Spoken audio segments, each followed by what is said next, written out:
And welcome to a special edition of Hannity, the Trump Agenda. Now, President Trump, he rocked the crowd. He delivered a rousing speech at CPAC 2018. Tonight, for the hour, we have the highlights and, of course, reaction to all of this. We'll check in with Judge Deneen Pirro. But we start with President Trump's plan to protect American schools and students following this tragedy in Florida. Let's take a look. It's time to make our schools a much harder target for attackers. We don't want them in our schools.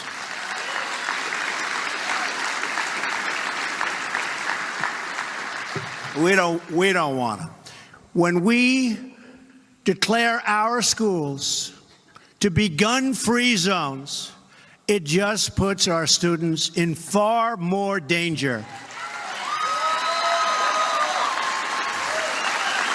Far more danger.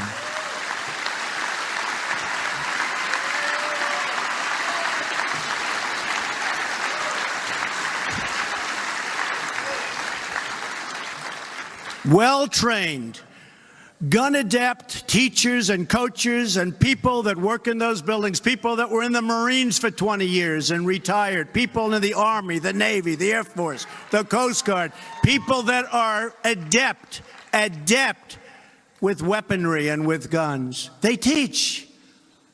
I mean, I don't want to have 100 guards standing with rifles all over the school.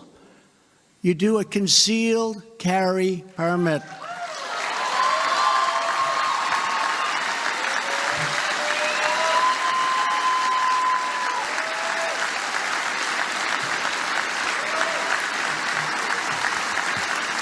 And this would be a major deterrent because these people are inherently cowards. If they thought, like if this guy thought that other people would be shooting bullets back at him, he wouldn't have gone to that school. He wouldn't have gone there. It's a gun-free zone. It says this is a gun-free zone. Please check your guns way far away. And what happens is they feel safe. There's nobody going to come at them. This way, you may have, and remember, if you use this school as an example, this is a very big school with tremendous floor area and a lot of acreage. It's a big, big school, good school, a big, big school. You'd have to have 150 real guards. Look, you had one guard. He didn't turn out to be too good, I will tell you that. He turned out to be not good. He was not a credit to law enforcement, that I can tell you. That I can tell you.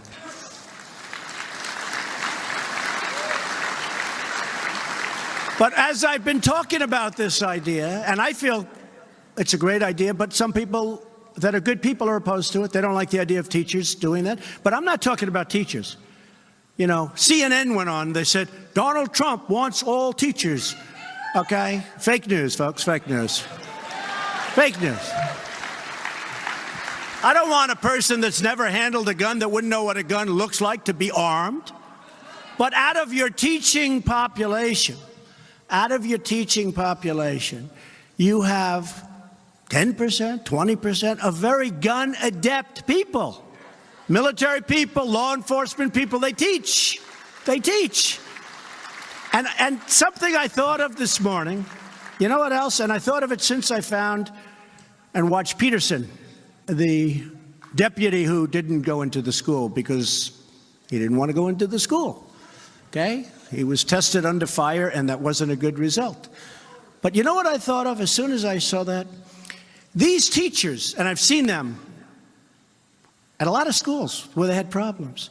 These teachers love their students, and the students love their teachers in many cases. These teachers love their students, and these teachers are talented with weaponry and with guns. And they feel safe. And I'd rather have somebody that loves their students and wants to protect their students than somebody standing outside that doesn't know anybody and doesn't know the students and, frankly, for whatever reason, decided not to go in, even though he heard lots of shots being fired inside.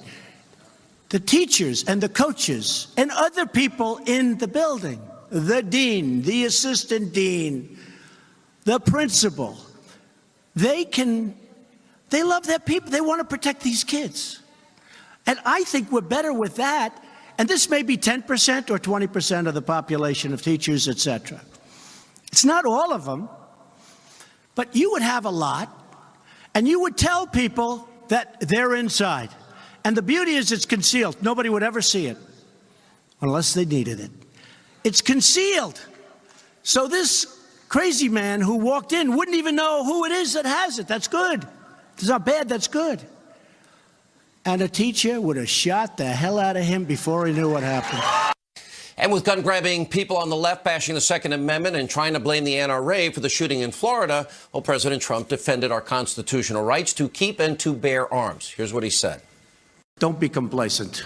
Okay, don't be complacent, because if they get in, they will repeal your tax cuts. They will put judges in that you wouldn't believe. They'll take away your Second Amendment, which we will never allow to happen. They'll take away your Second Amendment. Remember that. They will take away, thank you, they will take away those massive tax cuts, and they will take away your Second Amendment. By the way, if you only had a choice of one, what would you rather have, the Second Amendment or the tax cuts? Go ahead. Second Amendment, tax cuts. Second Amendment. I'm going to leave it at the Second Amendment. I don't want to get into that battle, all right? We're going to say you want, Matt, we're going to say you want the Second Amendment the most. But we're going to get them all. There's nobody that loves the Second Amendment more than I do, and there's nobody that respects the NRA. They're friends of mine. They backed us all. They're great people. They're patriots. But they're great people. But we really do have to strengthen up, really strengthen up background checks. We have to do that. And we have to do, for the mentally ill, we have to do we don't want people that are mentally ill to be having any form of weaponry. We have to be very strong on that.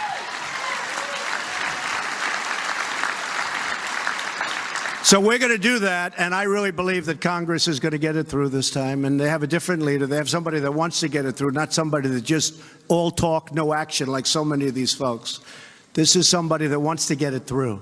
We also need to create a culture in our country that cherishes life and human dignity. That's part of what we're talking about. A culture that condemns violence and never glorifies violence.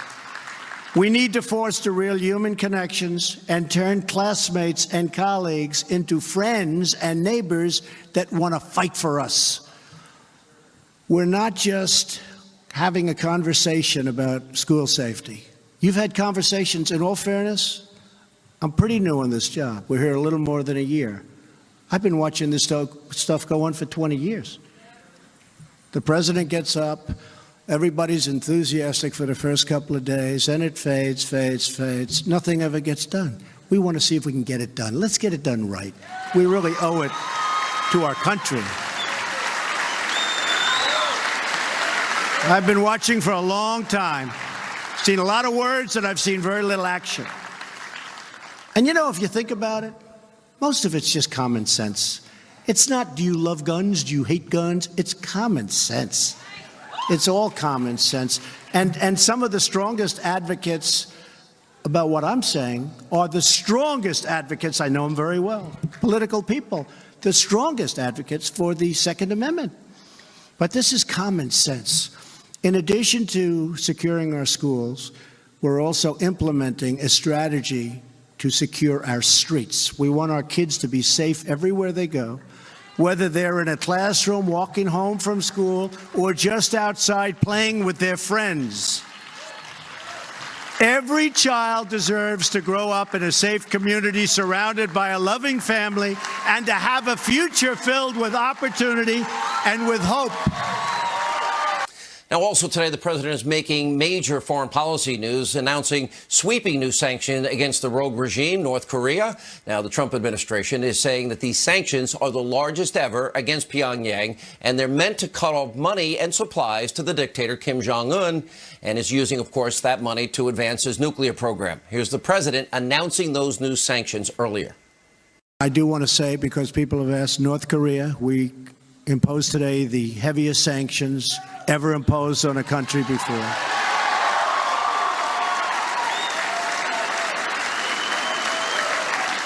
And frankly, hopefully something positive can happen. We will see. But hopefully something positive can happen. But that just was announced, and I want to let you know we have imposed the heaviest sanctions ever imposed.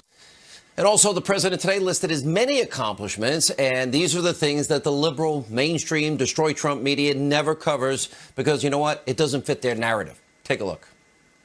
For the last year, with your help, we have put more great conservative ideas into use than perhaps ever before in American history. We've confirmed a record number, so important, of circuit court judges, and we are going to be putting in a lot more. And they will interpret the law as written. And we've confirmed an incredible new Supreme Court justice, a great man, Neil Gorsuch. Right?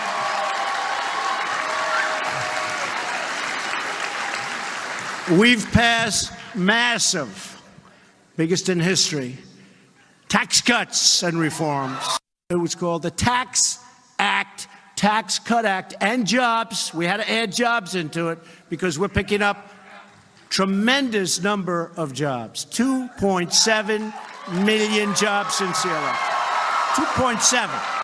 Remember this. Not only did we get the tax cuts, which everybody said we wouldn't get, and by the way, repealed in that tax cut the individual mandate, which is a tremendous point. This is where you're forced to pay in order not to have health care, okay? Is that great?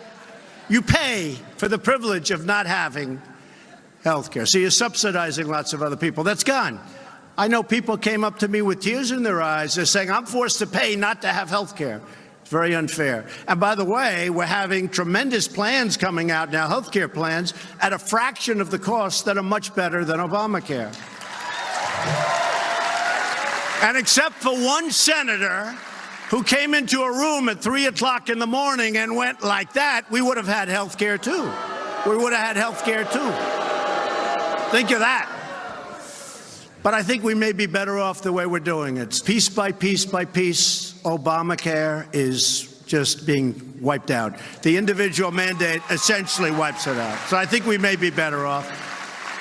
And people are getting great health care plans, and we're not finished yet. But remember, one person walked into a room when he was supposed to go this way, and he said he was going this way, and he walked in and he went this way, and everyone said, what happened? What was that all about? Boy, oh boy. Who was that? I don't know. I don't know. I don't know. I don't want to be controversial, so I won't use his name, okay? What a mess. But it's all happening anyway. It's all happening anyway. And we've, at the same time, eliminated a record number of job-killing regulations, and people are going back to work. No president has ever cut so many regulations in their entire term, okay? As we've cut in less than a year. We've ended the war on American energy. We were in war. And we've ended the war on beautiful, clean coal. Remember this, virtually as soon as I got into office, we approved the Keystone XL pipeline and the Dakota Access pipelines, which would never have been approved. We knocked out the Paris Climate Accord. Would have been a disaster. Would have been a disaster for our country. When you look at what's happening to our country, it's incredible. And the fundamentals are so strong. The stock market, I just see with all of the ups and downs since Election Day, is up 37% from election. 37%. It was up 100, up 200, up 1,000, up 150, up 90, up 63. I said, good, that's better. You know, hey, we've got 7 years to go, folks. You know, we got a long time to go. Just in finishing, our country is starting to do very well. Our economy is blazing. Jobs are at a record level. Jobs are so good. 2.7 million jobs created since the election. Unemployment claims have reached a 45-year low.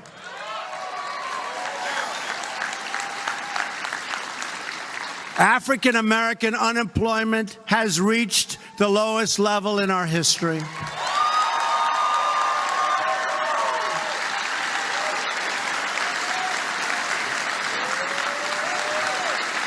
Hispanic unemployment has reached the lowest level in our history. Women unemployment is at the lowest level in 18 years.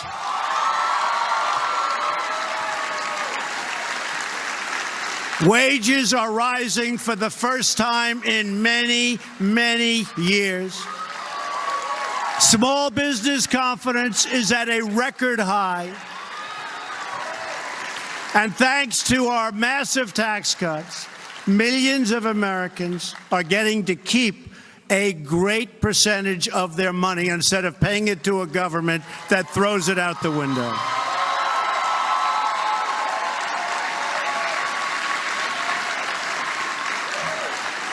So I just leave you with this. We have to fight Nancy Pelosi. They want to give your money away. They want to give your money away. They want to end your tax cuts. They want to do things that you wouldn't even believe, including taking your Second Amendment rights away. They will do that. They will do that. So we have to get out there, and we have to fight in 18 like never before, just the way you fought with us. Just the way you fought with us. You fought so hard, and you were so tough, and you were so smart. You were so smart. And you know what? I know for a fact you did the right thing because we're looking at the numbers, and the numbers, even they have to give credit for the kind of numbers that we're producing. Nobody has ever seen anything like it. All right, when we come back, the president earlier today telling the CPAC crowd that he's going to build the wall on our southern border and crack down on violent gangs like MS-13. We've got the highlights as this special edition of Hannity, CPAC 2018 continues. Our principles, our values, our home. There's not a country in the world like America. Mark Levin champions our core principles. And one of the things that's never discussed is the Constitution. Now, he's bringing his dedicated doctrine to the Fox News Channel every weekend, from immigration to national security and government overreach. It's people who need to progress, not government. He's standing up for the American people. It's important to remind ourselves of who we are. Don't miss the premiere of Life. America's News Headquarters, I'm Trace Gallagher. The United Nations delays a vote on a resolution demanding a 30-day humanitarian ceasefire in Syria. Kuwait's ambassador to the UN says an agreement is close, adding the council is still trying to close a gap on when the fighting will stop. The council meets again Saturday at noon. Russia's ambassador says a 30-day ceasefire is not realistic. President Trump blaming Russia, Iran, and the Assad government in Syria for the latest violence there. During a news conference with Australia's Prime Minister, the president called the violence a humanitarian disgrace. Syrian warplanes hitting the rebel-controlled eastern suburbs of Damascus for a sixth straight day. The death toll for the week, now over 400. Mr. Trump says what is needed now is a political settlement reached by the people who live there. If news breaks out, we'll break in. I'm Trace Gallagher. Now back to Hannity. And welcome back to the special edition of Hannity, the Trump Agenda. Now, the president spent a lot of time addressing the CPAC crowd about immigration. He blasted Democrats and the left over DACA, sanctuary cities, highlighting the brutality of criminal gangs like MS-13, and said he was going to build the wall on America's southern border. Let's take a look. We're working to get violent offenders off our streets and behind bars, and get them behind bars quickly for a long time, or get them the hell out of our country. In 2017, we brought cases against more violent offenders than any administration in a quarter of a century, more than any administration, and we're just gearing up. We have tough people. I'll tell you what, when you deal with MS-13, the only thing they understand is toughness. They don't want anything. All they understand is toughness. If that ICE agent or Border Patrol agent is tougher than them, they respect him. We got the toughest guys you've ever seen. We got tough. They don't respect anything else. And they shouldn't be in our country. They were let in for years. They shouldn't be. And we're getting them out. Our administration prosecuted more people for federal firearm charges than has been done in more than a decade. And again, we're just gearing up. We convicted 1,200 gang members and nearly 500 human traffickers. You know what human trafficking, who would think that we have this in this age? And with our foreign partners, we've helped charge or arrest more than 4,000 members of the savage gang that we talked about, MS-13. Now, they don't like guns. You know why? They're not painful enough. These are animals. They cut people. They cut them. They cut them up in little pieces, and they want them to suffer. And we take them into our country because our immigration laws are so bad. And when we catch them, it's called catch and release. We have to, by law, catch them and then release them. Catch and release. And I can't get the Democrats, and nobody has been able to for years, to approve common sense measures that when we catch these animal killers, we can lock them up and throw away the keys.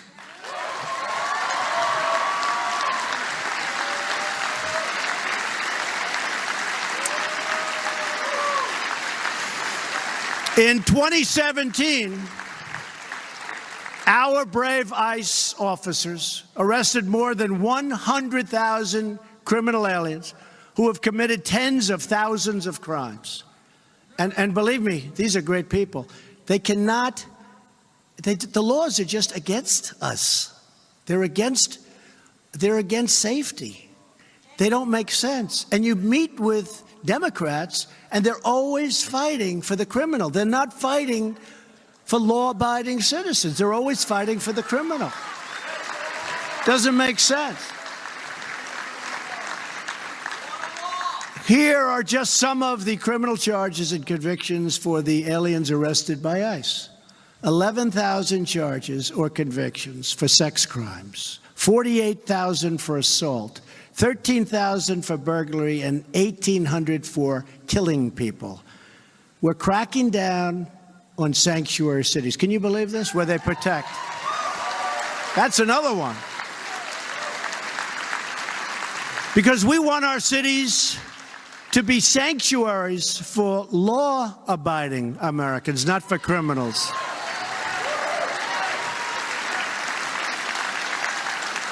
And by the way, the Senate Democrats and the House Democrats have totally abandoned DACA. They don't even talk to me about it.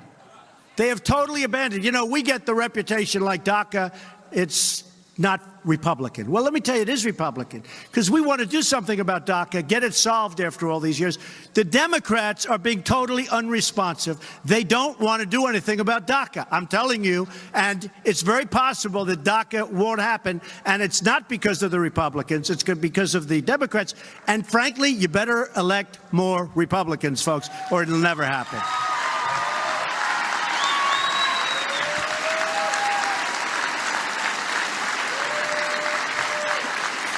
The Democrats voted in favor of sanctuary cities. In other words, they voted to protect criminal aliens instead of voting to protect the American citizens. To secure our country, we are calling on Congress to build a great border wall to stop dangerous drugs and criminals from pouring into our country.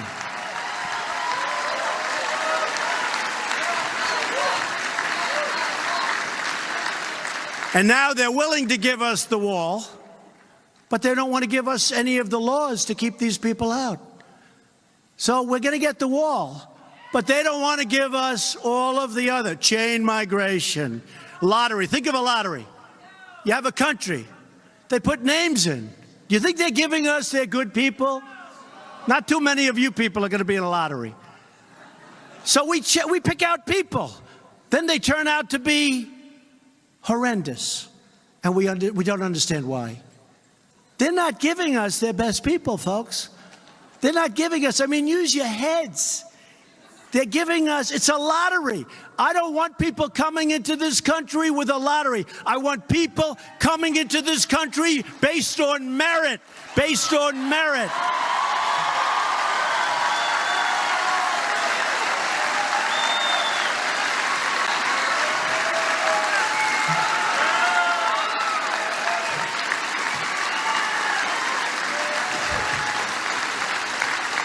I want people, and we all want to be admitting people who have skills, who can support themselves financially, who can contribute to our economy, who will love our people, and who will share our values, who will love our country. We have to have great people come into our country. I want people to come into our country. And I want people that are going to help us. And I don't want people that are going to come in and be accepting all of the gifts of our country for the next 50 years and contribute nothing. I don't want that. And you don't want that. I want people that are going to help and people that are going to go to work for Chrysler, who is now moving from Mexico into Michigan, and so many other. And Apple, by the way. And Foxconn up in Wisconsin. They're going to need 25,000 workers. I want people that can come in and get to work and work hard. Even if it means a learning period, that's fine. But I want people that are going to come in and work. And I want people that love us and look at security, and they want you to be safe, and they want to be safe. I want great people coming into this country. I don't want people coming in the way they do now, because I want people that contribute. So this is called the snake, and think of it in terms of immigration. And you may love it, or you may say, isn't that terrible, okay? And if you say, isn't that terrible, who cares? Because the way they treat me, that's peanuts compared to the way they treat me, okay? Immigration. On her way to work one morning, down the path along the lake, a tender-hearted woman saw a poor, half-hearted, frozen snake. His pretty colored skin had been all frosted with the dew. Poor thing, she cried. I'll take you in, and I'll take care of you. Take me in, O tender woman, take me in for heaven's sake. Take me in, O tender woman, sighed the vicious snake. She wrapped him up all cozy in a comforter of silk and laid him by her fireside with some honey and some milk.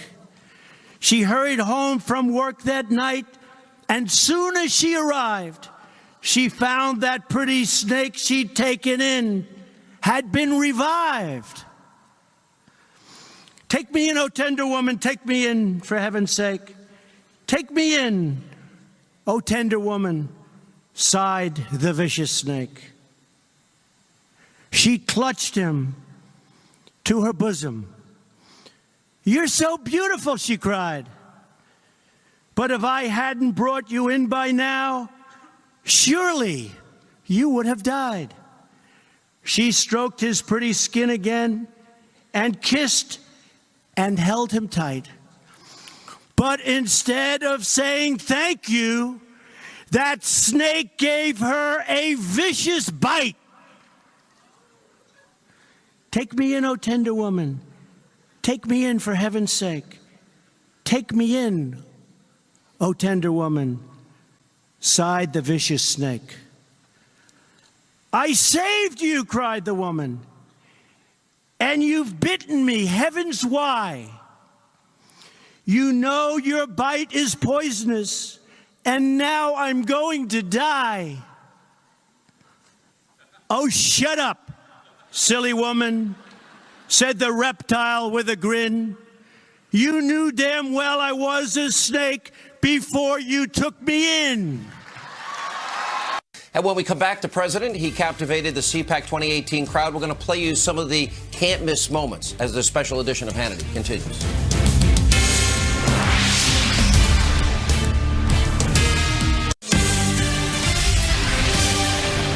Welcome back to the special edition of Hannity. President Trump, he fired up the CPAC 2018 crowd. He gave a speech an hour and 15 minutes long, and here are some of the best moments. Let's take a look. I'm thrilled to be back at CPAC with so many of my wonderful friends and amazing supporters and proud conservatives. Remember when I first started running? Because I wasn't a politician, fortunately. But do you remember I started running and people say, are you sure he's a conservative? I think now we've proved that I'm a conservative. Remember this. We've gotten, somebody got on television recently and they said, actually, this is the first time I can remember. Trump made campaign promises. He may be the only person that actually fulfilled more promises than he made. I think that's true. I fulfilled more promises. But we have a very crooked media. We had a crooked candidate too, by the way. But we have a very, very crooked media.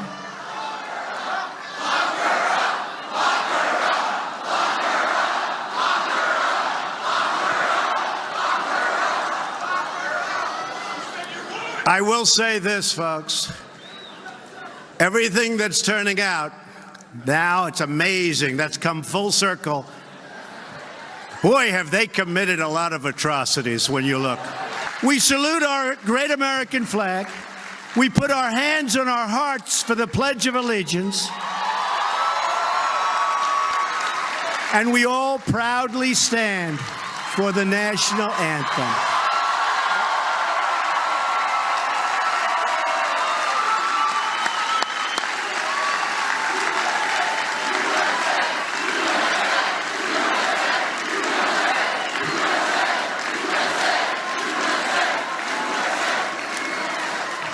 Above all else, we know that faith and family, not government and bureaucracy, are at the center of American life. We know that. Because in America, we don't worship government, we worship God.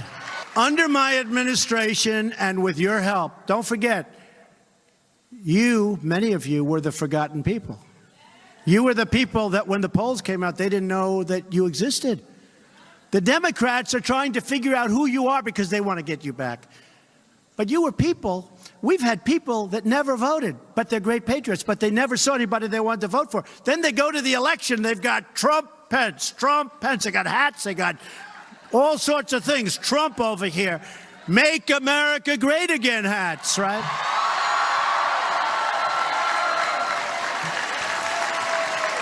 So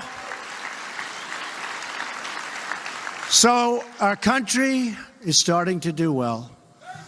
We are going to make it greater, better, safer than it ever was before. The reason is you. This has been a great movement. They try like hell. They cannot stand what we've done. But we're doing the right thing. We're even doing the right thing for them. They just don't know it yet. They just don't know it yet.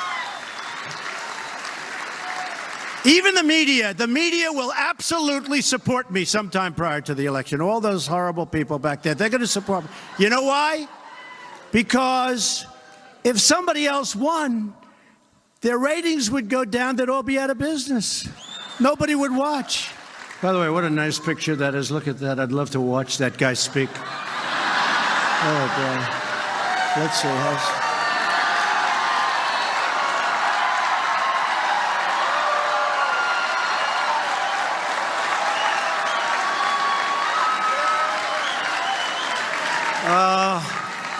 I try like hell to hide that bald spot, folks. I work harder.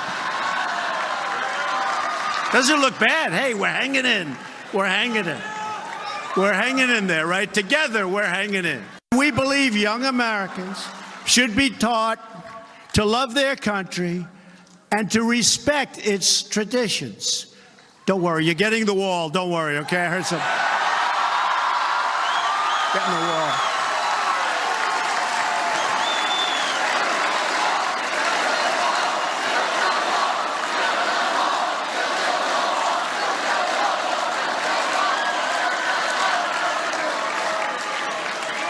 I had a couple of these characters in the back say, "Oh, he really doesn't want the wall. He just used that for campaigning." I said, can you believe it? You know, I say every time I hear that, the wall gets 10 feet higher. You know that. Right? So, ladies and gentlemen, thank you for everything. You have been incredible partners. Incredible partners. And I will let you know in the absolute strongest of terms, we're going to make America great again, and I will never, ever, ever let you down. Thank you very much. Thank you. And when we come back, Judge Jeanine Pirro joins us from CPAC with reaction to the president's speech as the special edition of Hannity continues. Quarters, I'm Trace Gallagher. President Trump met with Australian Prime Minister Malcolm Turnbull this afternoon. The two heads of state held a news conference discussing the new sanctions announced today against North Korea.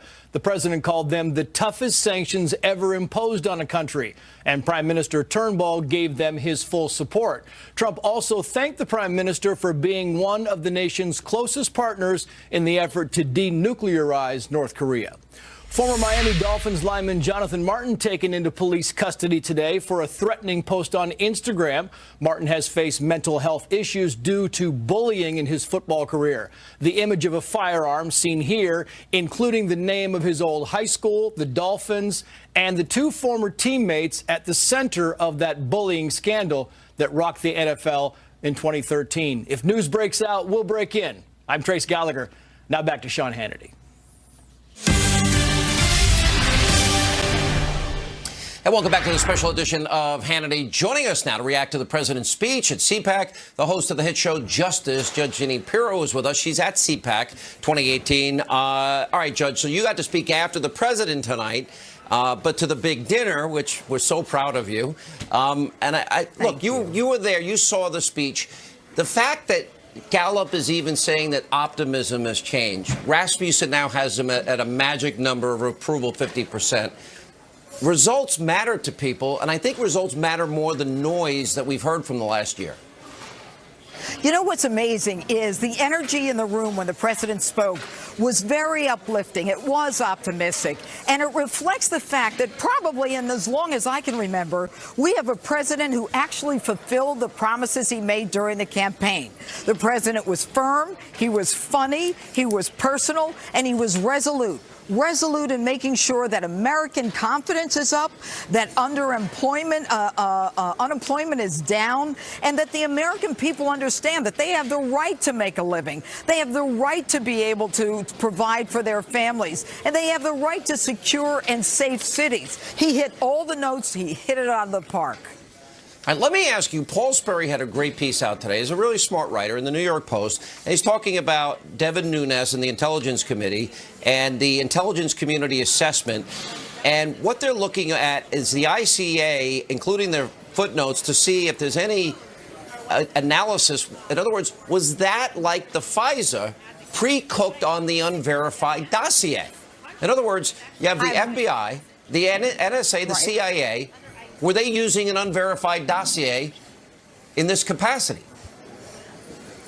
Well, I don't think there's any question that they were. I don't think there's any question that they knew, that they paid for it, that that Hillary Clinton and the DNC were involved in it. And then what happened was they did everything they could to spread it among the media and to use it in a court, one of the most private courts in the country, in a FISA court. I mean, but here's my question, though. This is a specific. Yeah. But if the intel community itself was using the unverified dossier for their ISA, that's what I'm asking. Did they use it for FISA and for their own intelligence gathering? In other words, they're believing in their own lie?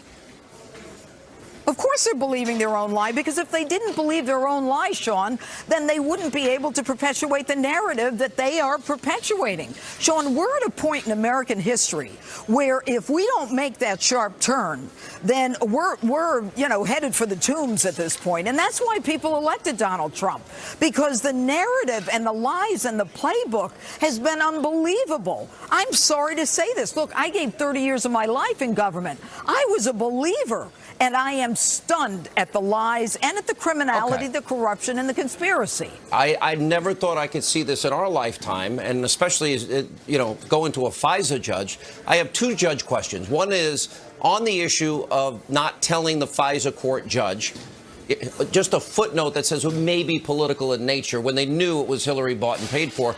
And what do you make about the judge that also was the judge in the Senator Ted Stevens case in Alaska? He's now General Flynn's judge. And this judge wants all exculpatory evidence, and he will decide what's exculpatory in the Flynn case to be sent to him. That seems to be highly unusual. Look, Sean, I said it from the get-go.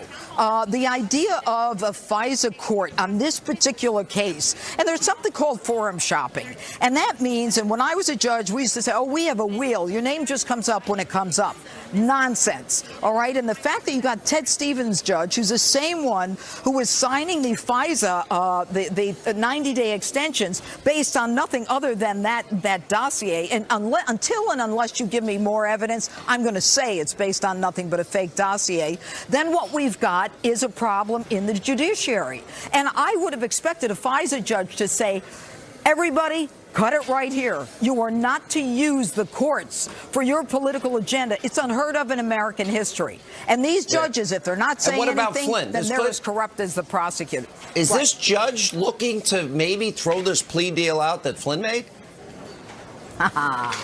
The idea that this judge will decide what's exculpatory and what he's going to admit and not admit is a continuation of their narrative. I wouldn't trust him, and what I would do, to be honest with you, and look, generally I trust all judges, but when you've got a conflict, you have an obligation to recuse yourself. You have an obligation to say, look, I've got a problem here. Let me give it to another judge. And I'm not saying that he is or isn't bad, but you know what? When it smells or when there's smoke, there's usually fire. All right, Judge, we appreciate, as always, you being with us. And you don't want to miss Judge Jeanine tomorrow, 9 Eastern, right here on the Fox News Channel. And you know what? She has a brand new Street Justice from CPAC, by the way. We'll have more of the special edition of Hannity coming up right after this break. Straight ahead.